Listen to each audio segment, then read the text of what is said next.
everybody, Sakura Peach here. Again, I just wanted to share my March and April reading wrap up. I was hoping to read more manga than what I did, but I will admit that I got lazy, and then things at work seemed to just have been a bit more negative with the people that I had to interact with, and that just kind of put me in a slumpy, lazy mood. But I was able to read 8 books, right? 8? Yes, 8 manga for the month of March and April. And I will start with one that is not pictured here, and that is Idle Dreams Volume 3. I have completely stopped reading the series. I ended up selling my series. For anyone that doesn't know, there are 6 volumes in Idle Dreams, and I did buy all 6 at once. Should not have done that. But I read volume 3 back in March, and I just completely did not like where the series is headed. I am not a fan of really huge age gaps where one person in the relationship is half the age of the other partner. It's just not my thing. And I don't like love triangles either, but I will tolerate them if the story is funny enough or just interesting enough in general. And in this case, we have more than a love triangle. We have this girl, this simple, naive woman actually, because she's 31. And all these guys confessing their feelings to her. And I'm just so confused. Like, when she's transformed into her 15-year-old body, she has a love triangle there. When she's in her 31-year-old body, she has a love triangle there. And it's just too much.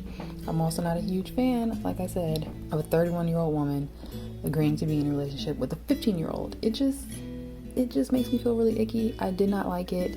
And after that 3rd volume, I called it quits. I ended up selling my entire series, and it sold rather quickly, thank goodness. But I am done with Idle Dreams. The very first volume I enjoyed. It was hilarious. Second volume, still funny, but not quite as good as the first. There were some things where I saw coming, and all of it came to fruition in the 3rd volume, and I was just like, no. So I said, peace out to Idle Dreams. Next, I ended up reading volumes 2 and 3 of Night of the Ice, and you guys, this series literally has my heart. I love it so much. It's so entertaining. I love the development between our 2 main characters.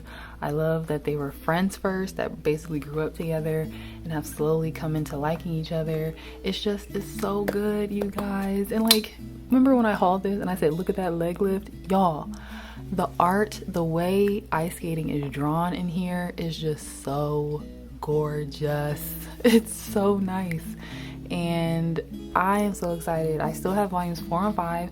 6 and 7 are still on pre-order, and I am thinking about pre-ordering it. I really am.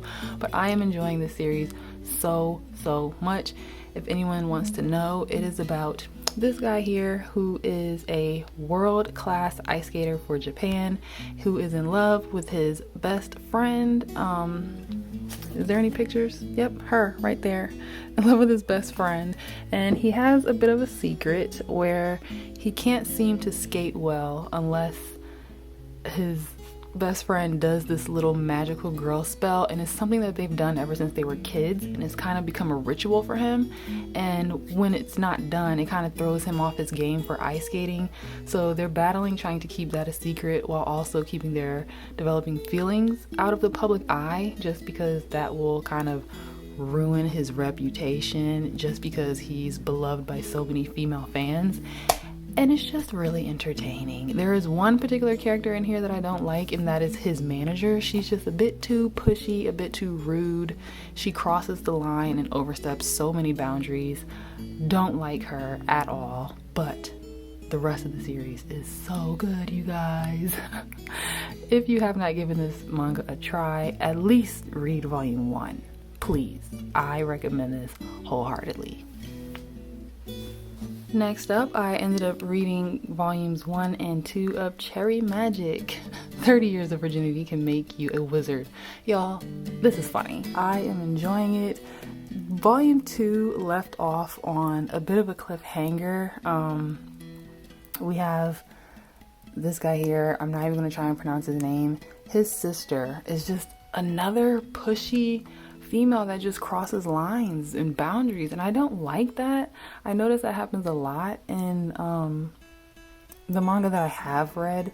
You always get this one female character who is just pushy and just does not know how to back off when things does not concern her. And anyway, it left off on a cliffhanger, and it will be very, very interesting to see where volume 3 goes.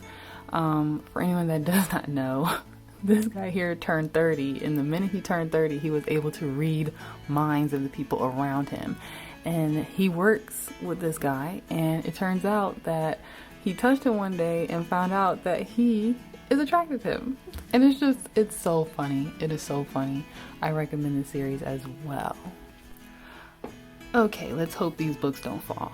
Lastly, I read volumes 1, 2, and 3 of A Man and His Cat, and I absolutely love this. This is literally the most precious series that you will ever read.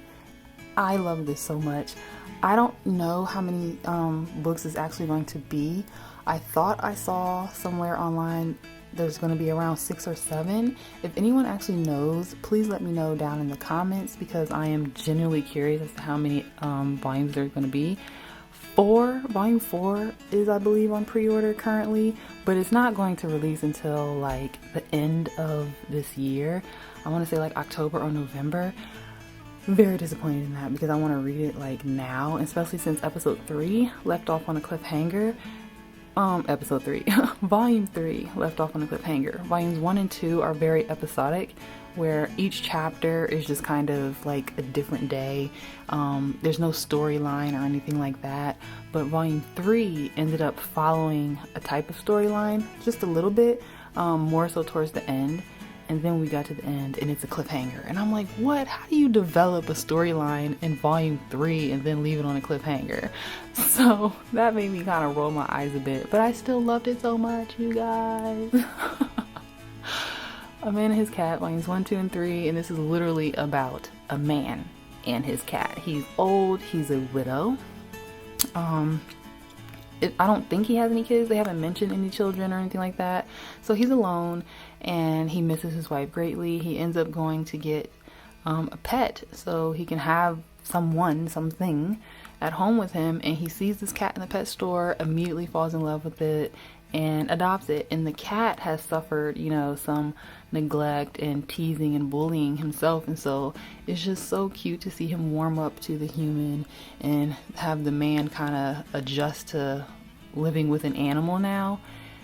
It is so sweet, you guys. And it's more than just, cute fluffiness about a man and his cat. It really tackles some deeper things, such as him getting over the death of his wife. So it does tackle grief. And volume 3 tackles a bit more stuff with the storyline. I don't want to say too much because I don't want to spoil it, but I recommend the series 1000%. If you're going to read anything, give this one a try. So these were the books that I was able to read in March and April. I would say, with the exception of Idle Dreams volume 3, I had 2 very good reading months. I enjoyed every single one of these volumes and I recommend it tremendously. And I don't know exactly what I'm going to move on to next. I'll see how I'm feeling. I think I'm definitely going to read Night of the Ice volumes 4 and 5 within these next couple of months. But until then, thank you all for watching. Bye.